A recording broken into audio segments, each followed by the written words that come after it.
Shabbat Shalom, amigos del canal Israel en el Camino. Yo soy Sami Stashover y tengo el privilegio de estar con ustedes hoy compartiendo la parashá de la semana, que es también la primer parashá del libro de Bamidbar, Números. Y al mismo tiempo, con alegría, comparto con ustedes que al iniciar la lectura del libro de Bamidbar, estamos completando 4 años del canal Israel en el Camino. Con esto, entonces, también les agradezco a cada uno de ustedes por el privilegio de haber estado con nosotros y nosotros con ustedes y haber compartido enseñanzas, que es lo que nos viene de la lectura de la Torá. Y estamos entonces en el libro de Números, como decía, capítulo 1, del versículo 1 hasta el capítulo 4, versículo 20.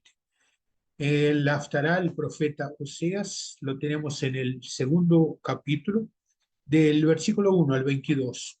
En el Brit Hadashah leemos el primer libro de Corintios, capítulo 12, del 12 al 20. Y en los Tehilim leemos el Salmo 122. Y el libro se llama Bamidbar en el desierto, porque empieza diciendo: el día primero del segundo mes del segundo año, cuando hacía poco más de un año que los israelitas habían salido de Egipto, el Eterno Señor se dirigió a Moshe en el desierto de Sinai, en la tienda del encuentro con Elohim, y le dijo: recuerda, la tienda del encuentro es el Mishkan.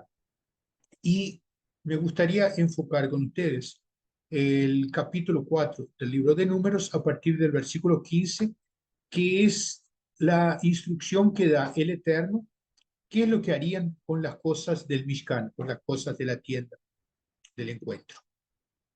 Cuando Aarón y sus hijos hayan terminado de envolver todos los objetos sagrados y estén ya listados para ponerse en camino, podrán venir los descendientes de Kehat para transportar todas estas cosas, pero no deben tocar nada sagrado con las manos para que no mueran. Todas estas cosas de la tienda del encuentro son las que deben transportar los descendientes de Kehat. Eleazar, hijo del sacerdote Aarón, deberá encargarse del aceite para las lámparas, del incienso perfumado, de los cereales para las ofertas que siempre me deben hacer y del aceite de consagrar. También tendrá que cuidar del santuario y todo lo que hay en él, lo mismo que los objetos sagrados correspondientes. Vemos que es una dirección única para la tribu de Leví, que era la tribu que era encargada de cuidar del Mishkan, de la tienda del encuentro, en todos los movimientos, cuando estaba en tránsito, y cuidaban de ella cuando estaban parados. Recuerda que el Eterno dijo que la tribu de Leví sería para él, era una tribu separada, agraciada con el sacerdocio. Pero, ok, había necesidad de tener un pueblo. Y para tener un pueblo, entonces habrían que tener todas las 11 tribus. Y es lo que hace sentido entonces cuando pensamos en el pueblo como unidad. Fíjate que el apóstol Pablo, el Sheliach, Shaul, en el primer libro de Corintios, en el versículo 15 del capítulo 12, dice: si todo el cuerpo fuera ojo, no podríamos oír. Y si todo el cuerpo fuera oído, no podríamos oler. Pero el Eterno ha puesto cada miembro del cuerpo en su sitio que mejor le pareció. Y todo fuera, si todo fuera un solo miembro, no habría cuerpo. Entonces, definimos la identidad. Es un pueblo compuesto de tribus diferentes que están unidas alrededor de aquello que el Eterno había dado. Y para que no quede duda de que el pueblo era uno para el Eterno, Devarim, Deuteronomio 10, el versículo 17 dice: porque el Eterno, nuestro Elohim, es un Elohim de dioses y es el Adonai de señores. Él es el Dios soberano, poderoso y terrible, que no hace distinciones ni se deja comprar con regalos. Creo que deja claro de que somos todos iguales delante de él, pero quiere que mantengamos la unidad. Tan importante es la unidad que el Salmo 122 nos dice a partir del versículo 4: a ella, Jerusalén, vienen las tribus del Eterno para alabar su nombre, como se le ordenó a Israel. En ella están los tribunales de justicia, los tribunales de la casa real de David. Digan ustedes de corazón que haya paz en ti, Jerusalén, que vivan tranquilos los que te aman. Deja de una manera bien clara de que nosotros queremos estar todos unidos en Jerusalén y que el lugar donde las tribus se encuentran es en Jerusalén para aprender, estudiar y convivir con el Eterno. Pero hay más informaciones al respecto de la unidad, de la interacción de todas las tribus, tal vez la más importante de todas las unidades. No es solamente entre nosotros, pero tenemos necesidad de crear una unidad con el Creador, porque Él es que nos hizo. Y si Él nos hizo, Él los quería para su pueblo. Él nos separó para ser su pueblo. Yeshua, en el libro de Juan, el capítulo 17, el versículo 23 dice, yo, Yeshua, en ellos y tú en mí, para que lleguen a ser perfectamente uno y que así el mundo pueda darse cuenta de que tú me enviaste y que los amas como me amas a mí. Es una declaración que Yeshua hace delante del pueblo, juntándose al Abba, al Eterno que está en el trono. Somos permanentemente llamados a crear un vínculo, una relación individual con el Eterno. Y es eso lo que nos lleva a necesitar una circuncisión de corazón. ¿Sabes por qué? Porque Él quiere estar con nosotros. Él quiere que nosotros lo recibamos dentro de nosotros mismos. Y lleva en consideración que el nombre que iba y fue dado a Yeshua es Emmanuel, que significa Dios en nosotros. Es lo que Isaías en el capítulo 7, versículo 14, pone de una manera muy clara. Pues el Adonai mismo les va a dar un señal. La joven encinta iba a tener un hijo al que le pondrá por nombre Emmanuel. Y como todo lo que el Eterno promete lo hace, Juan 14:17 dice, y yo le pediré al Padre, Abba, que les mande otro defensor, el Espíritu de la verdad, para que esté siempre con ustedes. Los que son del mundo no pueden recibir, porque no ven ni lo conocen, pero ustedes lo conocen, porque Él permanece con ustedes y estará en ustedes. Fíjate que Yeshua le pide al Padre que nos envíe su Ruach, el Espíritu de la verdad, es nuestro defensor. Y es Él justamente el que hace el vínculo para la relación individual con nosotros. O sea, Él estará en nosotros. Fíjate que es una afirmación bastante fuerte, porque en el momento que podemos unirnos a Yeshua y a Abba, que está en su sala del trono, a través de la acción del Ruach, entonces Romanos 8:11, leemos que, y si el espíritu de aquel que resucitó Yeshua vive en ustedes, el mismo que resucitó a Mashiach dará nueva vida a sus cuerpos mortales por medio del Ruach Elohim, el Espíritu de Dios que vive en ustedes.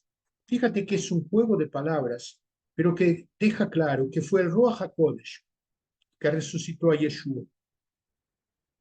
Y es ese mismo Ruach HaKodesh, a través de su acción, nos da el privilegio de tener Mashiach, Cristo, vivo entre nosotros y nos da una nueva vida para los cuerpos mortales, porque ahora pasamos a ser llenos no solamente de una semilla, porque fuimos hechos a imagen y semejanza del Eterno, pero sí porque la acción de este Ruach viene sobre nosotros.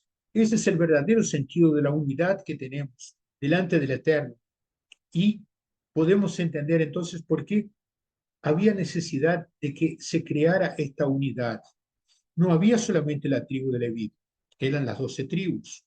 No había simplemente 12 tribus, 11 tribus y más la tribu de Leví.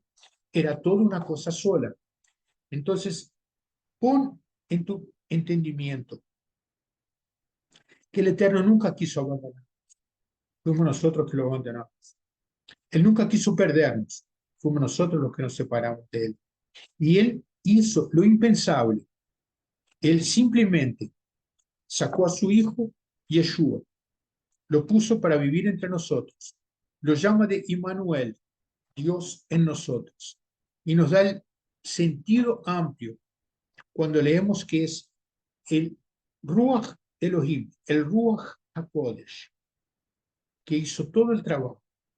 Y es a él que debemos realmente reconocer como el gran arquitecto de todas las cosas. El libro de Efesios, el capítulo 4, el versículo 3 dice, procuren mantener la unidad que proviene del Ruach HaKodesh, por medio de la paz que une a todos. O sea, fíjate que hablábamos de la paz en Jerusalén, pero ahora tenemos un poco más, hablamos de la paz que nos une. ¿Y cuál es la paz que nos une? La paz que viene justamente de la acción poderosa en nuestros corazones del Ruach HaKodesh. El mismo apóstol Pablo, en el capítulo 4 del libro de Efesios, en el versículo 13, hace más una cosa para dejarnos claros que él quiere esta unidad. El versículo 13 dice, hasta que todos llegamos a estar unidos por la fe y el conocimiento del Hijo de Dios y alcancemos la edad adulta que corresponde a la plena madurez de Mashiach, de Cristo. Llegamos a estar unidos por la fe, que es lo que realmente nos mueve, entendiendo quién es el Hijo del Elohim, Yeshua. Y a partir de este entendimiento pasamos a ver la importancia de ser maduros en el conocimiento de lo que hizo Mashiach por nosotros. Creo que cuando paramos y analizamos lo que Efesios 4:13 nos dice, finalmente podemos entender lo que el Salmo 133 ya había dicho. Vean qué bueno y agradable es que los hermanos vivan unidos. Esta es la unidad que importa. Esta es la unidad que el Eterno siempre quiso. Porque si recuerdas, muchas veces el Eterno dice, yo quiero ser vuestro Elohim, quiero que sean mi pueblo. Te das cuenta que Él busca una relación individual con nosotros. Te das cuenta de que nosotros solamente podemos estar realmente en shalom si estamos realmente en integridad en Él. Porque no importa lo que venga a suceder con cada una de las tribus, porque era un pueblo solo. Y si era solo un pueblo, entiende que era importantísimo que el pueblo viviera en unidad. En aquel momento era solamente por unidad que ellos podían caminar por el desierto. Hoy, independiente de dónde estamos, necesitamos de esta misma unidad, porque cada uno de nosotros tiene una tarea. Algunos estudiosos de la Torá pueden explicar cosas. Algunos que quieren aprender oyen los estudiosos de la Torá. Y nosotros, como comentaristas de la Torá, podemos traer muchas cosas, pero justamente a través de todos vamos a aprender más. Entonces, la idea es exactamente que nosotros podamos en conjunto compartir informaciones y que el Ruach dentro de nosotros nos ayude a separar lo que es importante de lo que no es importante. El tiempo que el pueblo de Israel pasó en el desierto, 40 años, fue un tiempo de aprendizaje. Imagínate que caminar por 40 años, hubo momentos donde el pueblo quería alguna cosa más y realmente se levantaron contra el Eterno varias veces. Pero al mismo tiempo, el Eterno los mantuvo con lo que era importante. Había maná todos los días, había agua, había una nube que los protegía del sol, había una nube, una columna de fuego que los calentaba y los guiaba a la noche. Entonces, la protección existía. Y te hago un razonamiento para que entiendas el amor del Eterno. Ya vimos que el Eterno no nos abandonó. Había agua, había maná todos los días, había la nube, había la columna de fuego. Pero imagínate que eran quien salió de Egipto 600.000 hombres, sin contar mujeres o niños. En el censo, un poco antes de lo que leímos ahora en número 4, habían 601.000 hombres prontos para la guerra, sin contar los levinos. Entonces, quiere decir, era una multitud de probablemente 2 millones de personas. Y alimentar 2 millones de personas en el desierto es solamente por amor y por poder. Entonces, considera de que si el pueblo pasó 40 años en el desierto, era para aprender a depender del Eterno. ¿Y cómo está tu camino en el desierto de tus días? ¿Cómo has aprendido a confiar en Él? ¿Cómo has aprendido a estar en su dependencia? Espero que al oír estas palabras tengas la oportunidad de parar y evaluar que el Eterno te quiere a su lado, que Él quiere esa unidad contigo, que Él nos dio el privilegio de recibir el Ruach HaKadosh, el Espíritu Santo, para que justamente este vínculo sea inquebrantable y nosotros podamos vivir más la alegría de ser tratados, cuidados por el Eterno dentro de nosotros. Que esta pueda ser tu reflexión en el Shabbat Bamidbar y que aprendas que es en el desierto que el Eterno se mostró poderoso y sigue estando poderoso en cada uno de nuestros desiertos particulares. Que tengas un Shabbat de mucho salón y muchas alegrías. Shabbat Shalom